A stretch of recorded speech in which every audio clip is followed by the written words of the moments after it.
The custom buttons on your Genesis allow you to access a favorite feature or function at the press of a button. There are two custom buttons on your Genesis. One is on the steering wheel. The other is above the climate control system. Each button can configure to perform different functions or, in some cases, the same function. To configure them, select Setup, then Button. Select Custom Button Navigation or Custom Button Steering Wheel to set the function for either custom button. You can also press and hold the desired custom button to bring up the settings screen. On the touchscreen, you can choose from a number of different functions. Or you can also choose to have the button do nothing at all. Once you've set the first custom button, select the next one to set its function.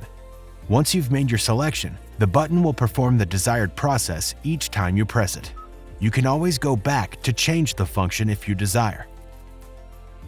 For more helpful information on your Genesis, be sure to explore the how-to guides on the Genesis USA YouTube channel and mygenesis.com.